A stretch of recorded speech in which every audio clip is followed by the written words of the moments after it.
तो hello student, welcome to Max classes. आज हम जो टॉपिक स्टार्ट करने जा रहे हैं उस टॉपिक का नाम है फोटो इलेक्ट्रिक इफेक्ट। तो इस टॉपिक से हम समझते हैं what is the meaning of photo. Photo यानी फोटोन, अंडरस्टैंड। और इलेक्ट्रिक यानी फोटोन के कारण जो इलेक्ट्रिक एनर्जी प्रोड्यूस हो रही है, अंडरस्टैंड। तो फोटोन जैसे इंसिडेंट हुआ, इलेक्ट्रिक एनर्जी प्रोड्यूस हुई और उसका इफेक्ट क्या हुआ। तो इसकी बहुत सारी थ्योरी है, थ्योरी के अंदर बहुत सारे कंसेप्ट हैं। We just try to understand what is it actually. तो हम सबसे पहले बात कर रहे हैं what is the nature of light. Light का नेचर क्या होता है। मैं आपको सबसे पहले बता दूं कि light is a electromagnetic radiations. Light क्या होती है? एक इलेक्ट्रोमैग्नेटिक रेडिएशंस होती है। और इसका नेचर जनरली क्या होता है, किसी भी ऑब्जेक्ट पे जब ये इंसिडेंट करेगी, मतलब किसी भी ऑब्जेक्ट पे जब लाइट टकराएगी, या तो वो रिफ्लेक्ट होगी या रिफ्रैक्ट होगी। अगर वो रिफ्लेक्ट हो रही है, लेकिन कुछ अमाउंट क्या होगा लाइट का इसके अंदर एब्जॉर्ब हो जाएगा। इसके अंदर क्या हो जाएगा, लाइट एब्जॉर्ब हो जाएगी। तो एब्जॉर्ब होने के बाद क्या होगा, जो इलेक्ट्रॉन्स के ग्राउंड स्टेट में है वो एक्साइटेड स्टेट में आ जाएंगे, अंडरस्टैंड। क्योंकि किसी भी ऑब्जेक्ट के ऊपर जब हीट पड़ती है तो हीट पड़ने से क्या होता है, वो ऑब्जेक्ट गर्म हो जाता है। तो ऑब्जेक्ट जब गर्म होता है तो उसके अंदर कुछ प्रोसेस होती हैं, अंडरस्टैंड। तो वही प्रोसेस को हम समझेंगे इन this chapter, what is the meaning of photo electric effect. So Newton corpuscular theory, सबसे पहले इस चैप्टर को लेते हुए न्यूटन ने थ्योरी दी थी, अंडरस्टैंड।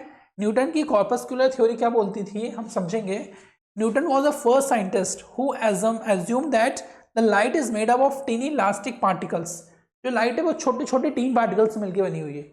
ये न्यूटन की कॉर्पस्कुलर थ्योरी में दिया हुआ है। आर कॉल्ड कॉर्पस्कल्स, ठीक है, which travel with speed of light. ये किस स्पीड से चल रहे हैं? स्पीड ऑफ लाइट से चल रहे हैं। मतलब वो ये बता रहे हैं कि जो लाइट है it is made up of corpuscles and it is moving with the speed of light से मूव कर रहे हैं। तो स्पीड ऑफ लाइट जनरली हमने जो आज की डेट में पता लगाई है वो होती है 3 × 10⁸ मीटर पर सेकेंड, अंडरस्टैंड। तो which travel with the speed of light, so according to his theory light is a particle. उनकी थ्योरी के अनुसार लाइट पार्टिकल थी, जो काफी हद तक सही भी था।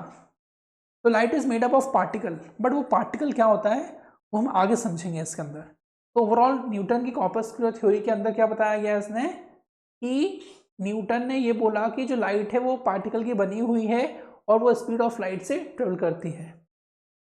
इसके बाद हाइगन्स वेव थ्योरी, हाइगन्स ने भी थ्योरी दी थी। Huygens was the scientist who was working parallel to Newton, who came with a thoroughly different idea for the nature of light and said that light is not a particle but a wave. तो हाइगन ने क्या बोला, light particle नहीं है, light एक wave है। अब wave का नेचर क्या होता है? वेव का नेचर ये होता है कि वेव को ट्रेवल करने के लिए मीडियम की आवश्यकता होती है। मीडियम यानी क्या होता है? एयर मीडियम होता है, ठीक है। अगर मीडियम अवेलेबल नहीं है तो that's called vacuum, understand.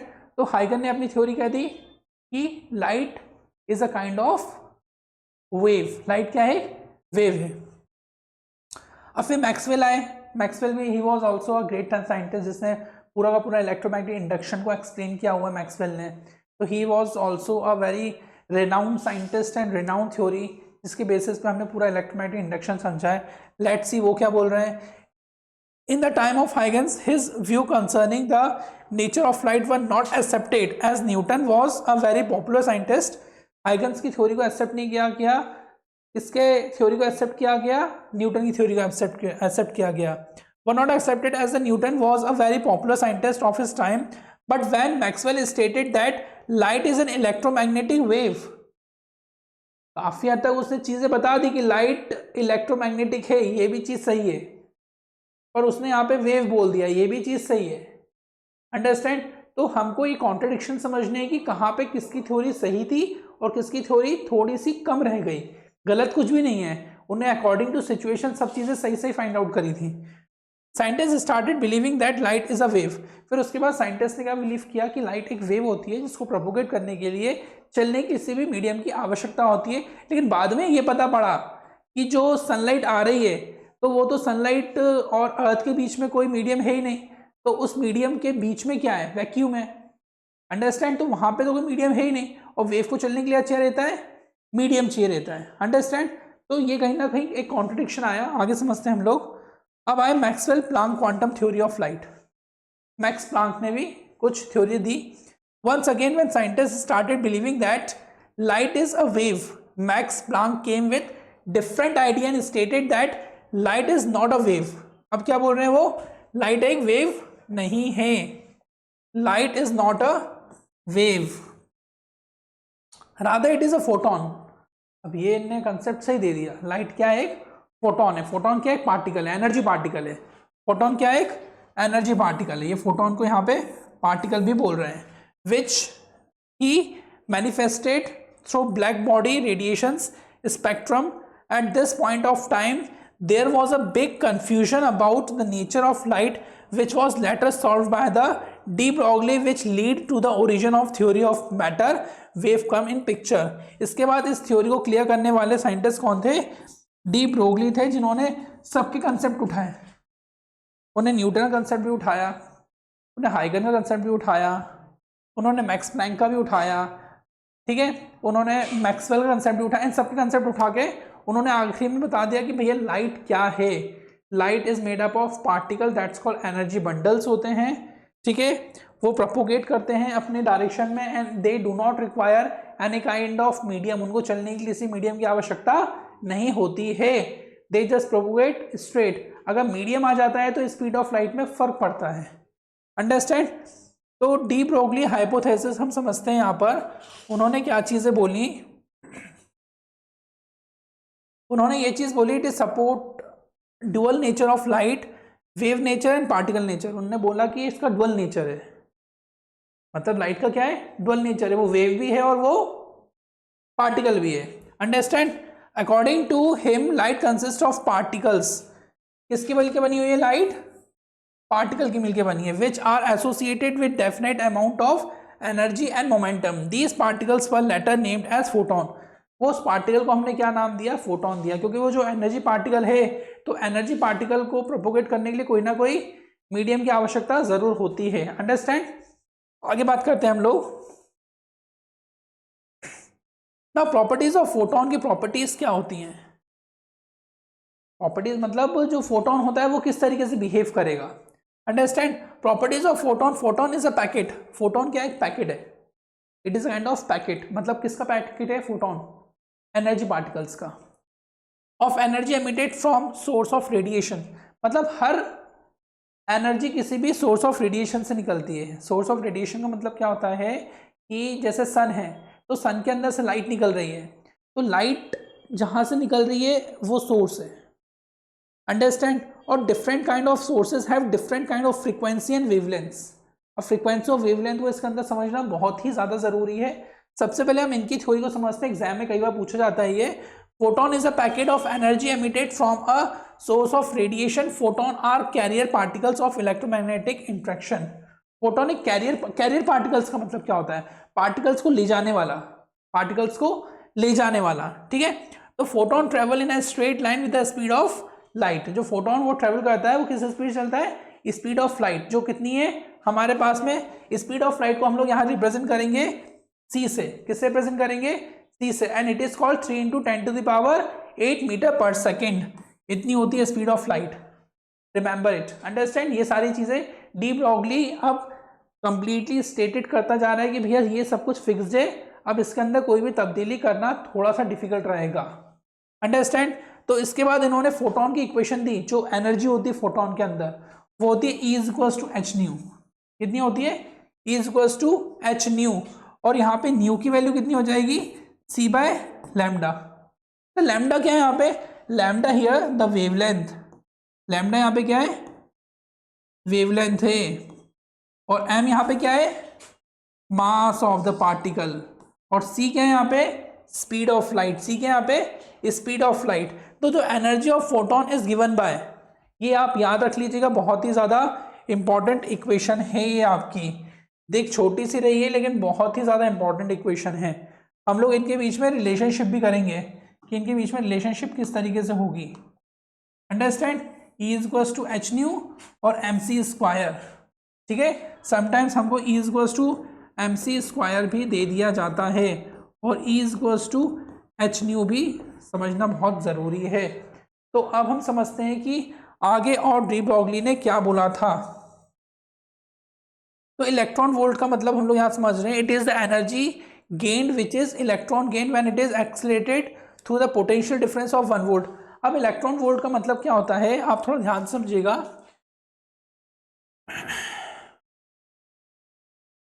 Electron volt का मतलब ये होता है कि कोई भी हमने एक ऑब्जेक्ट लिया, ठीक है, it is a metallic object. देखो भैया, मेटल के अंदर से ही इलेक्ट्रॉन जंप करेगा, प्लास्टिक के अंदर से नहीं करेगा, ग्लास के अंदर से नहीं करेगा। जैसी लाइट यहाँ पे इंसिडेंट हुई तो यहाँ पे इलेक्ट्रॉन्स ऐसे आड़े टेढ़े अपनी रेस्ट पोजीशन में थे, आई बात समझ में। तो इन इलेक्ट्रॉन्स ने क्या किया, एनर्जी का एब्जॉर्प्शन किया। एनर्जी का एब्जॉर्प्शन किया तो ये इलेक्ट्रॉन्स कहाँ गए, जंप करने लगे। किसको एब्जॉर्ब किया उन्होंने, एच न्यू को एब्जॉर्ब किया। किसको एब्जॉर्ब किया, एच न्यू को एब्जॉर्ब किया। तो इनकी 3 स्टेट होती है, ग्राउंड स्टेट होती है, एक मेटास्टेबल स्टेट होती है और एक्साइटेड स्टेट होती है, ठीक है। तो एक्साइटेड स्टेट में ये मात्र रहते हैं 10⁻⁸ सेकंड्स के लिए। कौन, इलेक्ट्रॉन्स बहुत कम पीरियड ऑफ टाइम के लिए रहते हैं, और फटाक से क्या करेंगे, एनर्जी का रिलीज कर देंगे एच न्यू का, और वापस से आ जाएंगे यहाँ पर मेटास्टेबल स्टेट में रहेंगे 10⁻⁵ सेकंड्स के लिए, एच न्यू, फिर रिलीज करके ग्राउंड स्टेट में आ जाएंगे। और लगातार अगर लाइट पड़ती जाएगी, मतलब लगातार लाइट इंटेंसिटी बढ़ती जा रही है, तो ये ऊपर ही स्टेबल रहेंगे 10⁸ सेकंड्स के लिए, और वहां से इलेक्ट्रॉन का एमिशन बहुत ज्यादा तेज होगा। Word पकड़िएगा, emission. एमिशन यानी किसी भी चीज का रिलीज होना, क्या होना, किसी भी चीज का रिलीज होना। This is the meaning of emission, understand. अब बात कर रहे हैं, the photon is a charge less particle of 0 rest mass. Photon are electrically neutral. Photons क्या होते हैं, इलेक्ट्रिकली न्यूट्रल होते हैं। इनको मैग्नेटिक फील्ड और इलेक्ट्रिक फील्ड का कोई भी फर्क नहीं पड़ेगा। ये आप ऑब्जेक्टिव में आपको आ सकता है कि फोटोन क्या है, इलेक्ट्रिकली न्यूट्रल है। ये क्या है, ठीक है। Photon is a charge, photon क्या है, charge less particle of 0 rest mass. Charge ही नहीं है इसके अंदर। They are not deflected by presence of electromagnetic field, से अफेक्ट नहीं करेगा। बहुत इंपॉर्टेंट टॉपिक है ये। मतलब फोटोन हम समझ गए कि न्यूट्रल है, कोई इसी की प्रेजेंस में रख दो। फोटोन समझना, प्रोटॉन अलग चीज है, फोटोन अलग चीज है। Photon is a charge less particle of 0 मास बोल रहा है वो। 0 मास एज्यूम करके चल रहे हैं कि इट डज नॉट कंटेन मास। अगर किसी भी चीज के अंदर मास कम है, बिल्कुल 0 है, अप्रोक्सीमेट क्या है, 0 है, तभी वो स्पीड ऑफ लाइट गेन कर सकता है। अगर थोड़ा सा भी मास कंटेन होगा तो वो स्पीड ऑफ लाइट गेन नहीं कर पाएगा। और अगर उस कंडीशन में स्पीड ऑफ लाइट गेन करेगा तो छोटा सा पार्टिकल बहुत ही ज़्यादा खतरनाक होगा, थोड़ा सा भी अगर उसके अंदर मास होगा। अंडरस्टैंड। तो हमने क्या समझा, फोटोन क्या है, चार्जलेस है, इलेक्ट्रिकली न्यूट्रल है, not affected by electric field and magnetic field. Understand. आगे बढ़ते हैं। If E is the energy, if हम यहाँ पे सपोज करते हुए चल रहे हैं कि ई क्या है, यहाँ पे एनर्जी है। ई क्या है, E is the energy of source in joule, the number of photon emitted is, ठीक है। तो n is number of photons. N क्या है यहाँ पे, number of photons. Total energy radiate का मतलब निकलना, ठीक है। एनर्जी ऑफ ईच पार्टिकल मैं बता चुका था आपको, E is equals to H nu होता है। तो हमने यहाँ पे ई बाय एच न्यू रखा हुआ है यहाँ पर, और न्यू की वैल्यू बता चुका था मैं कितनी थी यहाँ पर आपकी, सी बाय लैम्डा। तो हमारी ये क्वेश्चन जनरेट हुई, ठीक है। Intensity of photon is defined as the amount of energy carried per unit area. अब इंटेंसिटी का मतलब समझिएगा आप, ये मैंने एक ऑब्जेक्ट लिया हुआ है, यहाँ पे पहले सिंगल रे ऑफ लाइट आई और लगातार बहुत सारी लाइट आती गई, लगातार बहुत सारी। जब इकट्ठी लाइट बहुत सारी एक पर्टिकुलर एरिया पे गिरेंगी तो वहां पे उस लाइट की इंटेंसिटी ज़्यादा होगी। Is it clear, understand. एक पर्टिकुलर एरिया पे ज़्यादा लाइट इंसिडेंट हो रही है तो दैट्स इंटेंसिटी ऑफ रेडिएशन यहाँ पे मैक्सिमम है। और जब इंटेंसिटी ऑफ रेडिएशन मैक्सिमम होगी तब जाके मोर number of electrons will come out from ground state to excited state. Is it clear. Intensity का फॉर्मूला हम यहाँ पे समझते हैं, बहुत इंपॉर्टेंट फॉर्मूला है ये आपका। इंटेंसिटी का फॉर्मूला हमारे पास में energy upon area into time, understand, and it is area into time that's equivalent to power upon area. ये थोड़ा सा ध्यान रखिएगा, बहुत इंपॉर्टेंट फॉर्मूला है। और इंटेंसिटी ऑफ फोटोन को हम यहाँ पे आई पी से डिनोट कर रहे हैं। किससे डिनोट कर रहे हैं? आई पी से डिनोट कर रहे हैं यहाँ पर। ये n is the number of photon, n क्या है यहाँ पे? नंबर ऑफ फोटोन है। पी यहाँ पे पावर ऑफ सोर्स है, जिस सोर्स से वो आ रहा है, ठीक है। नाउ इलेक्ट्रॉन एमिशन, इलेक्ट्रॉन्स का एमिशन।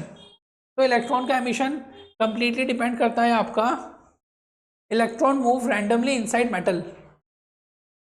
मैं बता चुका हूँ आपको कि हमारे पास में कोई भी मेटलिक सरफेस है, ये मेटल है, तो इसके अंदर कौन मूव कर रहे हैं? इलेक्ट्रॉन मूव कर रहे हैं। तो इलेक्ट्रॉन मूव अंदर कर रहे हैं, तो ये बाहर कब निकलेंगे? ये बाहर तब निकलेंगे जब अंदर जाके कोई इनको निकालेगा। तो अंदर कौन जाएगा? अंदर जाएंगे रेडिएशंस। अंदर क्या जाएंगी? रेडिएशंस जाएंगी अंदर। और अंदर जब रेडिएशन जाएंगी तो ये इनको बोलेंगे चलो भैया बाहर निकलो, बाहर निकलो, बाहर निकलो। तो ये बाहर निकलना शुरू होंगे, लेकिन कहेंगे बाहर तभी निकलेंगे जब 2 4 5 लोग लेने आएंगे, अकेले हम बाहर नहीं निकलेंगे। तो यहाँ पे इंटेंसिटी ऑफ लाइट मैंने बढ़ा दी, तो यहाँ पे क्या हुआ? इलेक्ट्रॉन्स का एमिशन होना स्टार्ट हो गया। क्या हो गया? इलेक्ट्रॉन्स का एमिशन होना स्टार्ट हो गया। तो हम समझते हैं इलेक्ट्रॉन एमिशन क्या होता है, समझ तो चुके हैं इस डायग्राम से, बाकी अब अभी हम और समझेंगे। तो इलेक्ट्रॉन्स मूव रैंडमली, रैंडमली मतलब वो अंदर बहुत सारे हैं, जैसे जैसे ऊपर की सरफेस में होंगे वो ऊपर आते जाएंगे, और जो नीचे की सरफेस में वो थोड़ा सा टाइम लेंगे आने में। metals randomly inside metals, they can't escape from the metal surface, because as they attempt to escape, the metal surface get positively charged and attract these electrons back into metal. Metallic surface positive charge है, वो वापस से उसके अंदर उसको बिठा देती है कि तू बाहर का निकलेगा, तो अंदर ही रहे। लेकिन जब सफिशिएंट ऑफ एनर्जी हम उसको प्रोवाइड करेंगे, हीट देंगे, रेडिएशन देंगे, इलेक्ट्रिक एनर्जी देंगे, तब जाके इलेक्ट्रॉन क्या करेंगे? बाहर निकलना शुरू होंगे। 3 तरीके के सोर्सेज हैं जो हम उनको देंगे। रेडिएशंस देंगे, सनलाइट, ठीक है, मैं एग्जांपल रेडिएशन का भी आपको वही दे रहा हूँ। इसके बाद इलेक्ट्रिकल एनर्जी आप दोगे, ठीक है, इसके बाद आप उसको हीट दोगे। तो ये 3 सोर्सेज हैं जिस तरीके से इलेक्ट्रॉन का क्या होगा? एमिशन होगा फ्रॉम द मेटलिक सरफेस। कहाँ से होगा? मेटलिक सरफेस के अंदर से। So therefore for escaping ejecting of electrons some minimum additional energy is required, ठीक है, कुछ हमें क्या रहेगी? एडिशनल एनर्जी रिक्वायर्ड रहेगी। This minimum energy is called work function. वो मिनिमम एनर्जी जो हम मेटलिक सरफेस को दे रहे हैं इलेक्ट्रॉन को बाहर निकालने के लिए, तो उसको हम लोग वर्क फंक्शन से रिप्रेजेंट कर रहे हैं। मैं वर्क डन ही तो हो रहा है, वर्क डन हो रहा है ना, कि आपको किसी को जाके निकालना है बाहर। तो ये काम कौन कर रहा है? फोटोन कर रहा है, in the form of radiation. And radiation sources कोई भी सोर्स हो सकते हैं। 3 सोर्सेज बताया मैंने आपको, सन बताया है, हीट बताया है, और इलेक्ट्रिकल एनर्जी बताया हुआ है, ठीक है।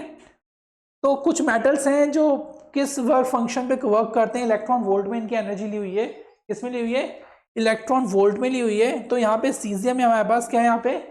सीजियम एक मेटल होता है, understand, and it is the metal which is found in first group S block के अंदर, ठीक है। सीजियम मेटल कहाँ पाया जाता है? एस ब्लॉक के अंदर पाया जाता है। थोड़ा सा याद रखिएगा, मैक्सिमम इसके अंदर एस ब्लॉक के एलिमेंट्स हैं, ठीक है। सीजियम हो गया, पोटेशियम, सोडियम, ठीक है, कैल्शियम, मोलिब्डेनम और लेड। तो ये मेटल्स को इतना वर्क फंक्शन, मतलब इतनी एनर्जी चाहिए रहती है एक्साइटेड स्टेट में आने के लिए। और एल्यूमिनियम, मर्क्यूरी, कॉपर, सिल्वर, निकल एंड प्लेटिनम, इनको इतनी एनर्जी चाहिए रहती है। मतलब कम एनर्जी कहाँ पे लग रही है? उन मेटल्स से। समझेगा ध्यान से कि सर ये तो ठीक है, ठीक है नहीं, आपको ये समझना जरूरी है कि पीरियोडिक टेबल के अंदर जो ग्रुप फर्स्ट के एलिमेंट्स हैं वो 1 इलेक्ट्रॉन्स लूज करते हैं। क्या करते हैं? 1 इलेक्ट्रॉन बहुत आसानी से लूज करते हैं। ये भाई साहब भी 1 इलेक्ट्रॉन दे देते हैं, ये भाई साहब 2 इलेक्ट्रॉन्स देते हैं, ये भाई साहब 1 देते हैं, और ये भी 1 देते हैं। तो आसानी से निकल रहे हैं इलेक्ट्रॉन्स। क्या निकल रहे हैं? आसानी से निकल रहे हैं, तो एनर्जी कम लग रही है। और कठिनाई से निकल रहे हैं तो एनर्जी ज़्यादा लग रही है। तो एनर्जी यहाँ पे ऑब्वियसली ज़्यादा होगी, आ रही बात समझ में, और एनर्जी यहाँ पे कम होगी। हमारे ये 13 ग्रुप के एलिमेंट्स है। कौन से ग्रुप के एलिमेंट्स हैं? 13 ग्रुप के एलिमेंट्स, ये एल्यूमिनियम वगैरह हो गया ना, एल्यूमिनियम 13 ग्रुप का एलिमेंट है। और ये कौन से ग्रुप के एलिमेंट है? फर्स्ट ग्रुप के एलिमेंट्स। कुल मिला के हम ये समझ रहे हैं कि जो पीरियोडिक टेबल में स्टार्टिंग में दिए हैं, they just require less energy, understand, and the other elements who are just having in another group they are just consuming more energy to eject out, eject यानी इलेक्ट्रॉन्स का निकलना। Work function समझिएगा, छोटी definition लेकिन बहुत ही ज्यादा important है। तो work function, the minimum amount of energy required to pull out यानी निकालना from surface of metal is known as work function. Is it clear? Work function ही होता है। अब बात कर रहे हैं टाइप्स ऑफ इलेक्ट्रॉन एमिशन। क्या टाइप्स ऑफ इलेक्ट्रॉन एमिशन? तो thermionic emissions with the use of suitable heating बता चुका मैं, heating is also the phenomena to eject out the electrons from its ground state to excited state. Sufficient thermal energy can be imparted to free electrons to enable them come out from the metallic surface से उसको हम लोग बाहर निकाल रहे हैं। ठीक है, तो ये हमारी मेटलिक सरफेस है। थर्मियोनिक एमिशन हमने यहाँ पे क्या दी? हीट दी। क्या दी हमने यहाँ पे? हीट दी। ठीक है, इलेक्ट्रॉन यहाँ बैठे हुए हैं। आगे बढ़ते हैं, क्या बोल रहा है वो? Thermionic emission with the use of suitable heating. क्या दे रहे हैं यहाँ पे? हीट दे रहे हैं। ठीक है, sufficient thermal energy can be imparted to the free electrons to enable them to come out from the metal. कहाँ से बाहर निकाल रहे हैं हम उसे? मेटल से बाहर निकाल रहे हैं। कहाँ से बाहर निकाल रहे हैं? मेटल से बाहर निकाल रहे हैं। तो इलेक्ट्रॉन्स आ गए यहाँ पे in the form of photons. भैया किस फॉर्म में एब्जॉर्ब कर रहे हैं? फॉर्म क्या है इसको एब्जॉर्ब करने का? एब्जॉर्ब करने का फॉर्म है E equals to H nu. और जब ये बाहर आ जाएंगे तो इनके अंदर से भी E equals to H nu ही बाहर आएगा। ठीक है, now field emission on applying a very strong electric field. क्या क्या बताया था मैंने? हीट, इलेक्ट्रिक फील्ड और radiations. Understand? Heat, electric field और रेडिएशंस। तो field emissions on applying a very strong electric field, जब हम बहुत ज़्यादा स्ट्रॉन्ग इलेक्ट्रिक फील्ड क्या करेंगे? अप्लाई करेंगे ऑफ द ऑर्डर ऑफ कितनी? 10 to the power 8 volt per metre के अप्रोक्स जब फील्ड हम अप्लाई करेंगे to a metal, electron can pull out of the metal as it is spark plug. Current दे रहे हैं ऑब्वियसली। क्या दे रहे हैं? करंट दे रहे हैं हम यहाँ पर। अब आते हैं हम लोग photo electric emission when a light of suitable frequency. अब रेडिएशन की बात आ गई। किसकी बात आ गई? रेडिएशन की बात आ गई। तो when a light of suitable frequency eliminates a metal surface, electrons are emitted from the metal surface. कहां से निकल रहे हैं? मेटल सरफेस से निकल रहे हैं। Is it clear? आगे बढ़ते हैं।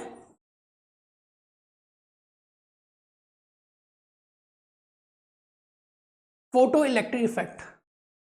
अब फोटो इलेक्ट्रिक इफेक्ट के अंदर कई लोगों ने अपनी एफर्ट्स लगाए, कई लोगों ने चीज़ें बताई, उन सबको मिलाकर फिर आइंस्टीन का फोटो इलेक्ट्रिक इफेक्ट आया। तो सबसे पहले हम लोग समझ रहे हैं यहाँ पर सबसे पहले तो इसके की पॉइंट समझो। थर्मियोनिक एमिशन हम समझ चुके, फील्ड एमिशन समझ चुके। फील्ड का मतलब कौन सी फील्ड? कौन सी फील्ड? Electric field. अंडरस्टैंड? कौन सी फील्ड? इलेक्ट्रिक फील्ड समझ चुके। हेलो, हाँ बेटा नमस्ते, कैसा गया एग्जाम? चलो good good good, all the best. हाँ आ जाओ ना, आ रहे हो तो। मैं वैसे फिजिक्स पढ़ा रहा हूँ, पढ़ाऊँगा 3 बजे तक मैं। हाँ छुट्टी करना चाह रहा है? हाँ रेस्ट कर ले, फिर कल आ जाना ना। हाँ ठीक है। तो phenomena of electric emission was first discovered by 1887 by the scientist Heinrich hertz. Hertz भैया बहुत इंपॉर्टेंट आदमी था, इसने फ्रिक्वेंसी के बारे में बात करी थी। तो हेनरिच हर्ट्ज 1857 से 1894 तक इनकी जन्म तिथि है ये। ठीक है, during his experiment on electromagnetic waves के ऊपर ने एक्सपेरिमेंट किया सर हर्ट्ज ने। In his experiment investigation on the production of electromagnetic waves by the mean of spark discharge Hertz observed that high voltage spark across the detector loop were enhanced when the emission plates was illuminated by the ultraviolet light from an arc lamp. मतलब उनने overall क्या किया कि दो side electric energy किसी भी चीज़ को दी। देखो अब इलेक्ट्रिक एनर्जी किस तरीके से दी जाती है, ये हमने दो प्लेट्स ले ली यहाँ पर, ठीक है, एक पॉजिटिव हो गया एक नेगेटिव हो गया, ठीक है। अब ये मेटलिक सरफेस है, क्या है ये मेटलिक सरफेस है ये। तो इन मेटलिक सरफेस से क्या होना एमिशन हुआ, पॉजिटिव से प्रोटॉन निकलेगा और नेगेटिव से इलेक्ट्रॉन निकला। सपोज करो इलेक्ट्रॉन्स का एमिशन होना स्टार्ट हुआ, ठीक है। जब इलेक्ट्रॉन का एमिशन होना स्टार्ट हुआ तो क्या हुआ, वो ग्लो कर गया। क्या कर गया, ग्लो कर गया। जैसे आपके पहले बल्ब जलते थे ना, वो 10 वॉट का बल्ब आता था, 100 वॉट के बल्ब आते थे, तो वो इलेक्ट्रॉन्स का जब एमिशन होता था वो हीट को मतलब इलेक्ट्रिक एनर्जी को एब्जॉर्ब करते थे, वो बाहर निकलना शुरू करते थे वो, और लाइट ग्लो करती थी। तो जनरली लाइट कब ग्लो करती है, जब किसी भी चीज़ को एनर्जी दोगे, वो एनर्जी का क्या होगा, वहाँ पे एमिशन होगा, एनर्जी का क्या होगा, एमिशन होगा, वो क्या करेगी, ग्लो करना शुरू करेगी। तो उन्होंने कुछ इस तरीके से ही बात बताई थी, ठीक है। Hallwachs and Lenard's observation during 1886 और 1902 के बीच में Williams Hallwachs and Philips Lenard investigated the phenomena of photo electric effect in detail. इन्हें कुछ डिटेल में फोटो इलेक्ट्रिक फिनोमेना को देखा। उन्होंने क्या किया, एक फोटो सेंसिटिव प्लेट ली, यहाँ पर ये बताया था आपको, एक सेंसिटिव प्लेट है जिसमें से इलेक्ट्रॉन्स का क्या होता है, एमिशन होता है। क्या होता है, इलेक्ट्रॉन्स का एमिशन होगा यहाँ पर, ठीक है। यहाँ से इलेक्ट्रॉन्स का एमिशन हो रहा है, ये इलेक्ट्रॉन्स यहाँ मूव कर रहे हैं प्लेट से। अब ये नहीं बता रहा है कि पॉजिटिव प्लेट की तरफ कौन जा रहा है और नेगेटिव प्लेट की कौन तरफ जा रहा है। तो मैं आपको बता दूं कि ये पॉजिटिव प्लेट है और ये नेगेटिव प्लेट है, ये कैथोड रे ट्यूब है। क्या है ये, कैथोड रे ट्यूब है। तो सर कैथोड रे ट्यूब क्या होता है, कैथोड रे ट्यूब वो ट्यूब होता है जिसके अंदर से इलेक्ट्रॉन्स का एमिशन होता है और नेगेटिव चार्ज से इलेक्ट्रॉन निकलना शुरू होते हैं और पॉजिटिव प्लेट की तरफ वो बढ़ते हैं। अंडरस्टैंड। ये फोटो सेंसिटिव प्लेट है, अगर हल्की सी भी एनर्जी पड़ेगी तो क्या हो जाएगा, ये देखो हल्का सा रेडिएशन आया है यहाँ पे, यहाँ से इसने रेडिएशन एब्जॉर्ब किया और इलेक्ट्रॉन एमिशन क्या हो गया, स्टार्ट हो गया। जाना है,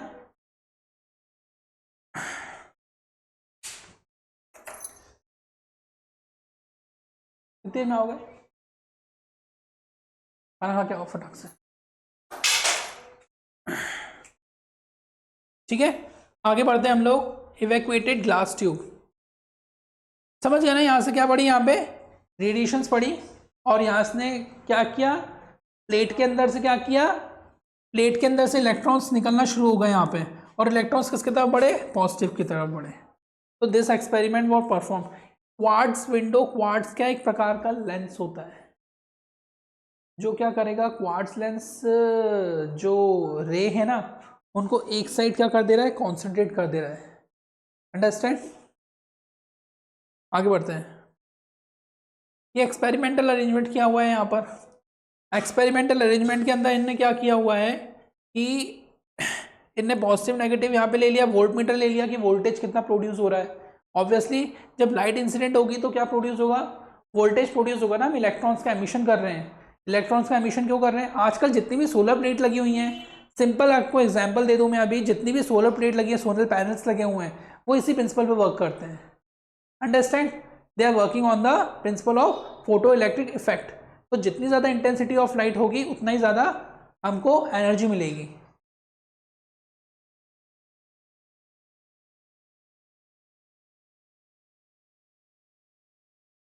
electron emission process, electron emission process starting से बता रहा हूँ मैं आपको। अब थोड़ा सा डायग्राम के थ्रू हम समझते हैं। ये मेटलिक सरफेस है, ठीक है। ये फोटो इलेक्ट्रॉन्स यहाँ से निकल रहे हैं अंदर से, ठीक है। ये कौन इंसिडेंट हो रही है, इस पर लाइट इंसिडेंट हो रही है। तो इसके अंदर फ्रीक्वेंसी भी है, वेवलेंथ भी है और इंटेंसिटी भी है। अंडरस्टैंड। तो ये तीनों प्रोसेस क्या होंगी, साथ में होंगी इसकी। Is it clear. अब हम समझ रहे हैं। When the light is incident on a metal surface, it was observed that electrons are ejected from a metal surface even when very dim light such that from a star। अरे बाप रे, star की light observe कर सकते हो क्या? But ये metallic surface observe कर रही है। Even from star and distant galaxies incident on it, sometimes electrons do not come out from the metal surface even when the high energetic और high intensity of light falling on the metallic surface. कई बार क्या होता है कि हल्की सी light पड़ने से भी कुछ ना कुछ मूवमेंट हो जाता है और ज़्यादा लाइट पड़ने से मूवमेंट नहीं होता है। बहुत ज़्यादा लाइट पड़ी फिर भी मूवमेंट नहीं हो रहा है, हो सकता है वो मेटेलिक सरफेस के ऊपर कोई कोटिंग हो। Understand? They show that the electrons emission from the metallic surface does not depend upon the intensity of light but basically depends on the energy of the incident.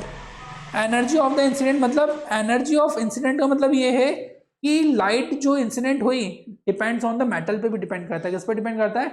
Metal पे भी depend करेगा। अगर आपका metal बहुत ही ज़्यादा क्या है, मतलब एक्टिव है, सेंसिटिव है, तो इलेक्ट्रॉन उसमें से आसानी से निकलना शुरू हो जाएंगे। The number of photon falling are very less in dim light, still the photoelectric effect can be observed during this phenomena. During the phenomena of photoelectric effect, one incident photon on the metal surface can eject not more than only one electrons. A photon is a packet of energy. Photon क्या है? एक energy का packet है which is fully absorbed. No partial absorptions take place. Thus, one photon cannot be absorbed by the more than one electrons. मतलब एक photon द्वारा एक photon एक इलेक्ट्रॉन एब्जॉर्ब करेगा, दो फोटोन दो इलेक्ट्रॉन्स ऑब्जर्व करेंगे। तो इस तरीके से प्रोसेस आगे बढ़ती जाती है। वर्क फंक्शन में बता चुका हूँ आपको। Work function is the minimum energy which is required to eject out electron from its ground state to excited state. ठीक है, and it is represented by phi. Energy of photon which is incident on metallic surface will not necessarily. आगे बढ़ते हैं, ये पूरी की पूरी theory वही आ रही है। हम देख रहे हैं यहाँ पे कि वर्क फंक्शन किस तरीके से काम कर रहा है। वर्क फंक्शन इस फाई है यहाँ पर हमारे पास, और जैसे लाइट इंसिडेंट हुई इलेक्ट्रॉन्स क्या हो गए, एमिट होना स्टार्ट हो गए। ठीक है, अब हम लोग यहाँ पे समझेंगे what is threshold energy. Threshold the minimum energy which is required to eject out electron from its ground state to excited state, it's called threshold frequency. Frequency की बात कर रहा हूँ मैं यहाँ पे, किसकी? फ्रीक्वेंसी की बात कर रहा हूँ। ठीक है, तो हम समझते हैं जो वर्क फंक्शन और फ्रीक्वेंसी दोनों भाई भाई हैं। कौन कौन? वर्क फंक्शन और frequency. Threshold frequency, the minimum energy of an incident light for which photoelectric effect is possible is called threshold energy. The h nu is the threshold energy. यहाँ पे जो h nu है हमारे पास में, ये क्या है? threshold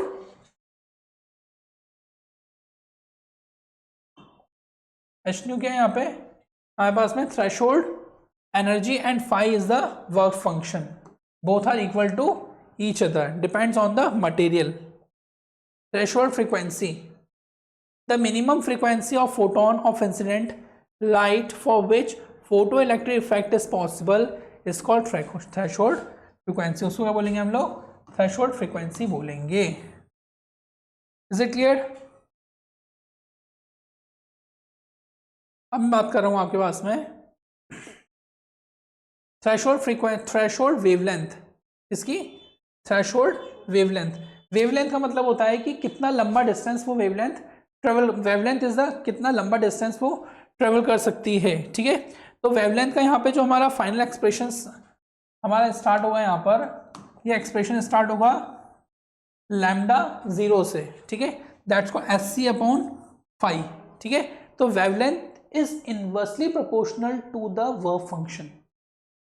अच्छा, वर्क फंक्शन मतलब फटाफट इलेक्ट्रॉन्स निकल रहे हैं, तो फटाफट इलेक्ट्रॉन निकल रहे हैं और डिस्टेंस लंबा है, तो इसको अफेक्ट करेगा। लॉन्ग डिस्टेंस कम इलेक्ट्रॉन का एमिशन, क्या? लॉन्ग डिस्टेंस कम इलेक्ट्रॉन का एमिशन। अंडरस्टैंड? ज्यादा डिस्टेंस कम इलेक्ट्रॉन्स का एमिशन। ठीक है,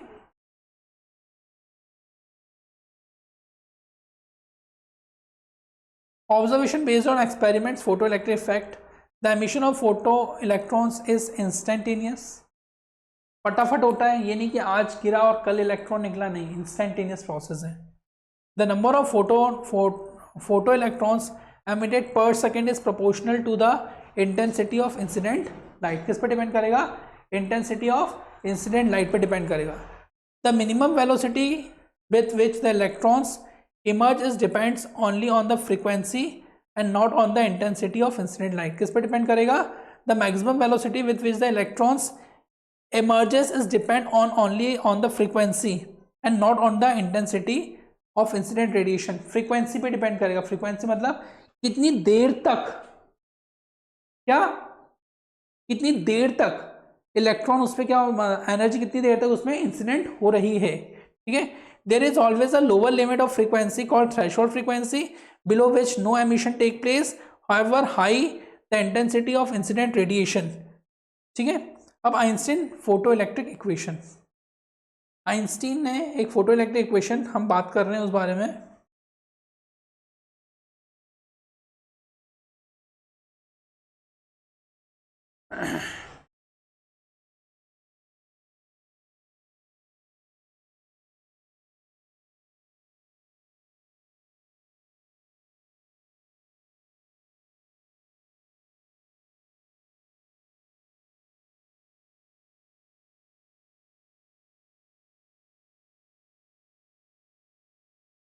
अब हम देख रहे हैं कोई मेटेलिक सरफेस पे लाइट पड़ी. ठीक है. यहाँ पे लाइट इंसिडेंट हुई, ये फोटो इलेक्ट्रिक इफेक्ट ही चल रहा है आपका, और इलेक्ट्रॉन्स क्या हो गया, इमर्ज होना यहाँ पे स्टार्ट हुआ. ये माइक्रो अमीटर लगा हुआ है, एनीमीटर लगा हुआ है, जो ऑब्जर्व करेगा कि भैया अगर एक फोटोन गिरा, एक इलेक्ट्रॉन निकला, तो कितने अमाउंट ऑफ एनर्जी इसके अंदर प्रोड्यूस हुई. बहुत ही माइन्यूट ऑब्जर्वेशन रहेगा, सेंसिटिव डिवाइस है बहुत ही ज़्यादा. ठीक है. Non-metals also show photoelectric effects. Also liquids and gases show this effect but to limited extents only. मतलब जो नॉन मेटल्स होते हैं also show photoelectric effect. Also hello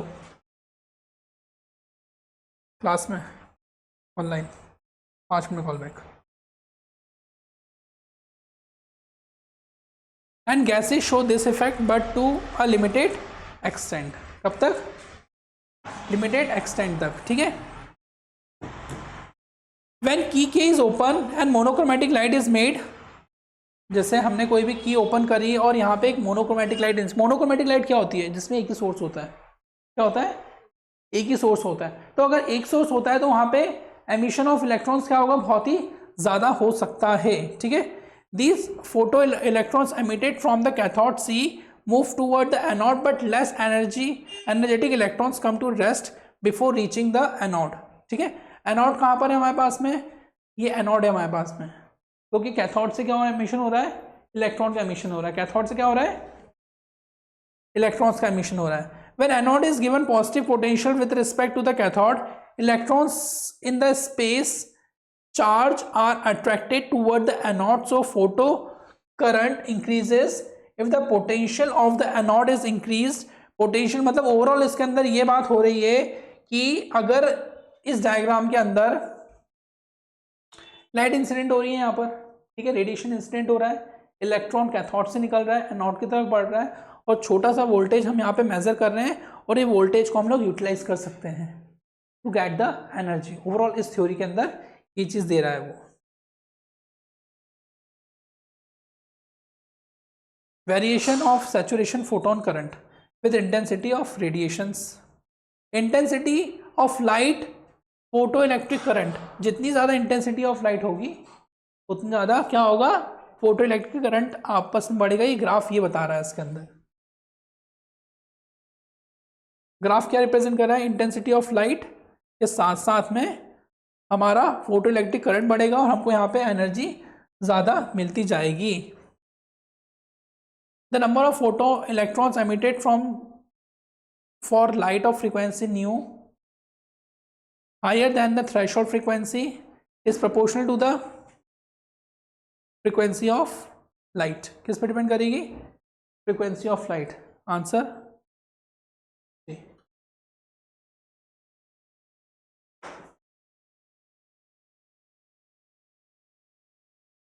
below a certain frequency, मतलब बात कर रहे हैं कि below a certain frequency threshold frequency nu zero characterized of metal no photo electric emissions take place no matter how large the intensity may be. मतलब intensity कितनी भी ज़्यादा होगी, किस पे डिपेंड करेगा? फ्रीक्वेंसी पे डिपेंड करेगा। किस पे डिपेंड करेगा? फ्रीक्वेंसी पे डिपेंड करेगा, ठीक है। और below the threshold frequency emission of electron नहीं होगा। अब हम समझ रहे हैं what is the meaning of stopping potential. क्या?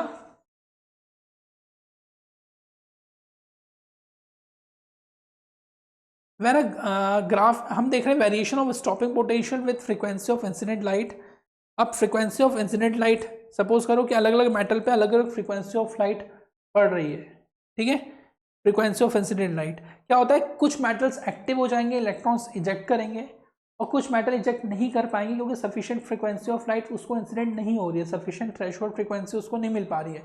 तो जब सफिशिएंट थ्रेशोल्ड फ्रीक्वेंसी किसी मेटल को नहीं मिल पा रही है और वो वहां से नहीं निकल पा रहे, दैट्स कॉल्ड स्टॉपिंग पोटेंशियल। उसको क्या बोलेंगे हम लोग? स्टॉपिंग पोटेंशियल, ठीक है। तो threshold frequency is characterized of the metal plate, and at this frequency kinetic energy of the photon electrons is zero. Above threshold frequency kinetic energy of photon electrons range from 0 to maximum value. जब उसको sufficient मिल जाएगी तो क्या हो जाएगा? वो maximum value तक पहुंच जाएगा। कौन मैक्सिमम वैल्यू तक पहुंच जाएगा? इलेक्ट्रॉन्स का emission from zero ground state to maximum value, zero से लेकर मैक्सिमम वैल्यू तक। अब इसके कुछ लॉज हैं, नियम में आपको बता देता हूँ। इसके जनरली जो लॉज हैं फोटो इलेक्ट्रिक इफेक्ट के, कि sufficient frequency of light must be incident on the metallic surface, the metallic surface must be photo sensitive. Metallic surface क्या होनी चाहिए? फोटो सेंसिटिव होनी चाहिए, सफिशिएंट थ्रेशोल्ड फ्रीक्वेंसी उस पर गिरनी चाहिए, और इलेक्ट्रॉन्स का एमिशन डिपेंड करेगा कि कैसे मौसम में आपकी इंटेंसिटी ऑफ लाइट गिर रही है। Understand?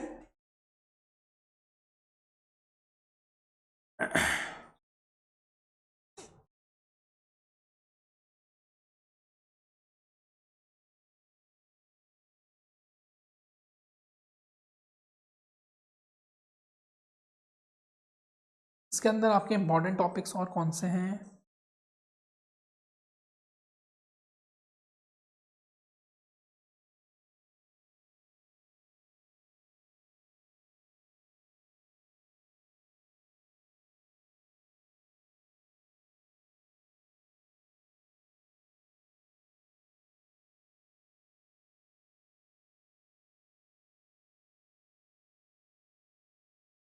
Force due to radiations.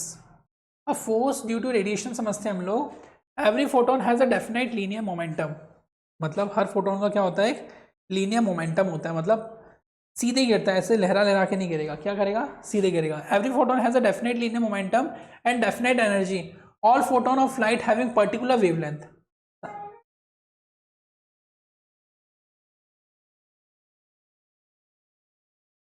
सारे फोटोन जो होते हैं लाइट के, हैविंग पर्टिकुलर वेवलेंथ, सबकी क्या होती है? एक पर्टिकुलर वेवलेंथ होती है। हैव द सेम एनर्जी, और एनर्जी भी क्या होती है? सेम। तो E is equals to H c upon lambda, and the same momentum P is equals to H by lambda. Understand? ये आप याद रखिएगा कि सारे के सारे जो फोटॉन्स होते हैं सबकी अलग अलग वेवलेंथ होती है, डिपेंड कर रहा है कितने टाइम पे वो वहाँ पे फॉल डाउन हो रहा है किसी भी ऑब्जेक्ट के ऊपर। When light of intensity I fall on the surface is exert force on that surface, assume that absorption and reflection coefficient of surface be A and R. अब क्या हो रहा है? रिफ्लेक्शन और एब्जॉर्प्शन बहुत इंपॉर्टेंट फेनोमिना है। अगर reflection sufficient, अगर रिफ्लेक्शन ज़्यादा हो रहा है तो एब्जॉर्प्शन कम होगा, मतलब टकरा के वापस लौट गई लाइट। क्या हो गई? टकरा के लाइट वापस लौट गई, तो एब्जॉर्प्शन कम हुआ, और एब्जॉर्प्शन कम होगा तो इजेक्शन क्या होगा? कम होगा। तो मेटलिक सरफेस ऐसी होनी चाहिए कि एब्जॉर्प्शन ज़्यादा हो। क्या होना चाहिए? थोड़ी खुदरी सरफेस होनी चाहिए। क्या होनी चाहिए? थोड़ी सी ज़्यादा रिफ्लेक्टिंग सरफेस नहीं होनी चाहिए। रिफ्लेक्टिंग सरफेस होगी तो क्या होगा? सीधे लाइट वापस हो जाएगी, इसलिए थोड़ी सी खुदरी सरफेस होनी चाहिए। अंडरस्टैंड? और डार्क सरफेस होनी चाहिए। डार्क सरफेस में क्या होगा? ज़्यादा एब्जॉर्प्शन होता है, ठीक है।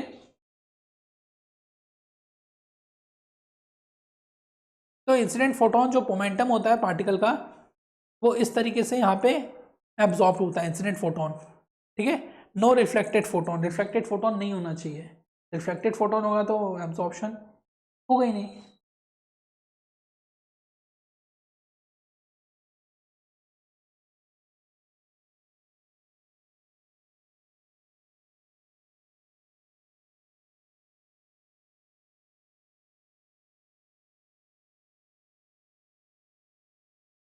अब इसके कुछ एप्लीकेशंस हैं, ठीक है। एप्लीकेशन का मतलब क्या होता है कि यूज़ कहाँ पर है सर, यूज़ कहाँ पर है इसका यूज़ कहाँ है, एनर्जी प्रोड्यूस करने में। कहाँ पर है, एनर्जी प्रोड्यूस करने में, ठीक है। तो energy produce in television camera, in automatic door, burglar alarms, automatic switch off street lights and traffic signals. और ये कुछ सिग्नल्स ऑटोमेटिकली लगे रहते हैं जो जैसी लाइट इंसिडेंट हुई इन पर, ठीक है। तो ये क्या हुआ, कैथोड एक्टिव हुआ, इलेक्ट्रॉन्स हुए और एनोड कंप्लीट हुआ और ये सर्किट जल गया। और जैसे ही रात हुई तो रात को ये बंद हो गए। अंडरस्टैंड। ये आपके जैसे सिग्नल्स पे लाइट रहती है आपकी, या कहीं स्ट्रीट लाइट्स भी होती हैं, तो सुबह के टाइम ये चार्ज हो जाती हैं और शाम के टाइम जल जाती हैं। सुबह के टाइम क्या हो जाती हैं, चार्ज। और जैसे फोटोन गिरना बंद हो गया, जैसे सूरज डूबा, उसके बाद क्या हो जाएंगी, ये एक्टिव हो जाएंगी लाइट्स, फिर जलने लगेंगी और सुबह होते ही क्या हो जाएंगी, बंद हो जाएंगी। अंडरस्टैंड।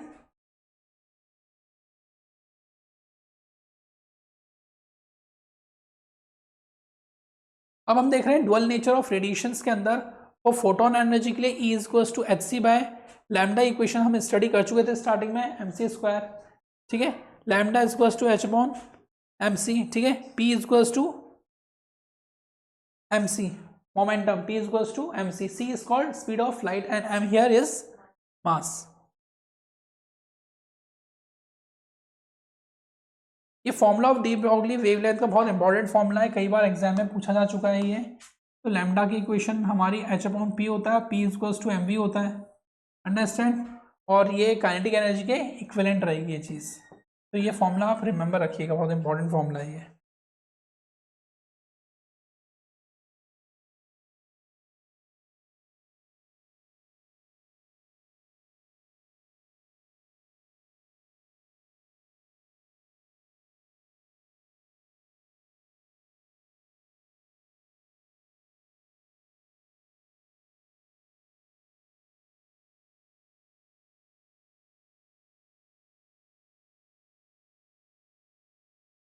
तो ओवरऑल हमने इस चैप्टर के अंदर सबसे इंपॉर्टेंट चीज़ क्या पढ़ी कि intensity of light falling on normally on the earth surface.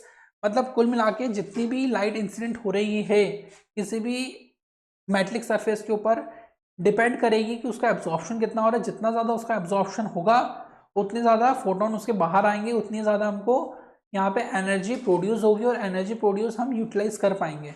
तो जितने भी आज की डेट में एप्लीकेशंस चल रही हैं रिलेटेड टू सोलर पैनल्स, है ना, तो वो डिपेंड कर रही है इंसिडेंट ऑफ लाइट पे एंड मटेरियल पे डिपेंड कर रही है। अंडरस्टैंड। तो in this chapter it's sufficient for it. बाकी next dual nature of radiation के अंदर हम लोग बात करेंगे। Thank you for watching.